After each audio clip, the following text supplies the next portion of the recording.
Hello, ladies and gentlemen, and welcome to the Discriminating Gamer. You know, every year many children are harmed by playground equipment, and people often ask me what my opinion is on swings.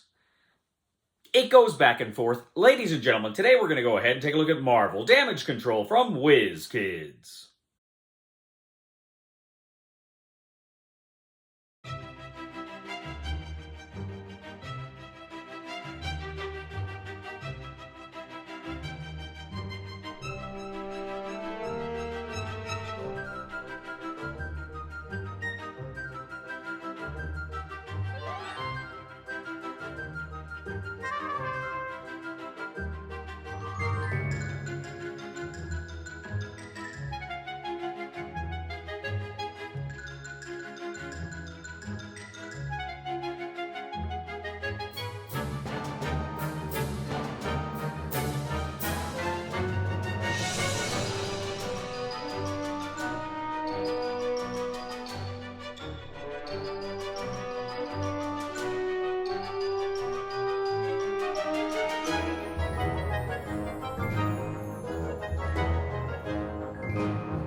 We'll get back to the review in just a moment. I want to take a minute to ask you to check out my other channel, that is Cody Carlson, PhD, where we talk about history, books on history, military history. I even post some of my lectures for my classes on there. Please check that out. Please subscribe to that channel. And now, back to the review.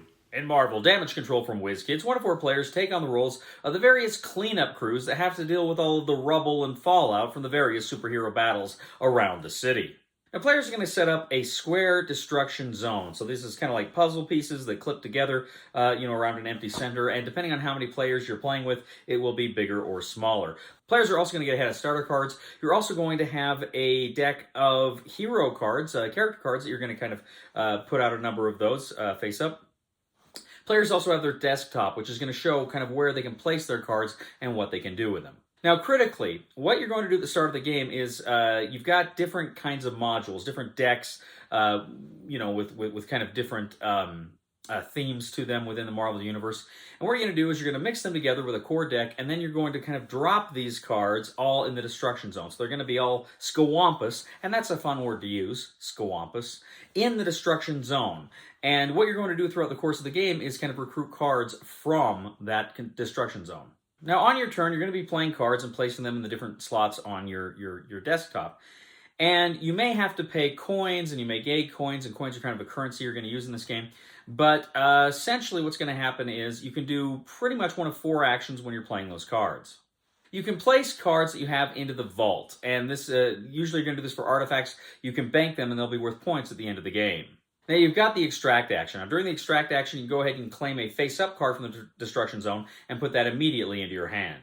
You can demolish. Essentially, if there's a face-up card somewhere in the destruction zone, you can demolish it. You can essentially get rid of it. It's out of the game, and you gain 2 coins.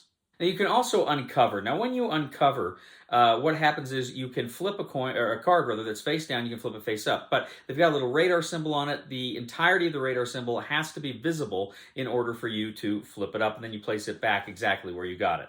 Now, every time you flip over a card, there's a little symbol in the corner, and it may tell you to do different things. It may tell you to add more cards to the destruction zone. It may tell you to kind of cycle through the character cards, who are just kind of moving through the city pretty rapidly, the heroes. And it may tell you to do some other funky things. Now, as you're playing cards, of course, they're matching symbols, and as you do this, after you played your cards, you can attempt to recruit a character. If there's a character out there that has the symbols that match the cards you've got, the symbols out there that you've got, you can claim that character card. Now, you can only have 3 characters at a time, so if you've got 3 and you want to recruit another one, you have to get rid of one that you have. Now, the characters do different things. Some of them have endgame scoring conditions. Some of them have ongoing abilities. Some of them are activated when you use them. So there's all sorts of different things that happen when you go ahead and add these cards to your tableau. Now, after you finished your turn, you go ahead, you remove the cards from your desktop. You go ahead, you shuffle, you put them into a discard. You can shuffle them to redraw 4 more cards. Now, you go around and around doing this, and the game ends when either the destruction zone is empty of cards or if the character deck is empty of cards. If either of those 2 things happen, you complete the round, and then you go ahead and go to final scoring.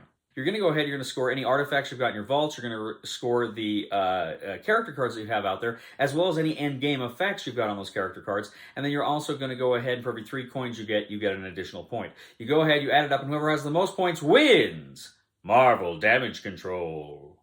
So, first of all, there's something I really like about this game, and that is it gets away from the standard, lineup, marketplace idea of buying cards. This brings something new to it. It changes that up. And, frankly, I love deck builders.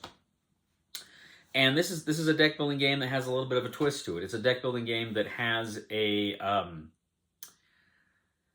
spin on how you collect the cards. And, it's about time we start seeing some more stuff. And I'm sure there's probably other examples out there, but I really haven't seen much of this. I really like how this mixes up just getting cards. Now, the game's interesting in that, of course, you've got the choices of how you play the cards. Do you want to extract? Do you want to uncover? Etc., etc. Do you want to place cards in the vault? And these are interesting choices. And it's interesting, too, trying to go for those heroes and get the heroes to form your tableau. So there's interesting stuff here, but I've got to confess, the game left my friends and I a little cold. It was one of those games that to us, it never seemed to kind of become more than the sum of its parts. And what I mean by that is each mechanic worked well, and it was fine, and it had its moments, but it just was kind of it's a fairly quick game, but it's a fairly quick game that I think lacks a critical bite here. I enjoyed it. It was fun. If somebody suggested playing it, I'd play it again. But I don't know that this is one I'm going to keep in my collection. I'll probably donate it. Just because I feel like there are a lot better deck builders out there. For me, what this game really does well is mixing up the lineup. I think that's freaking awesome.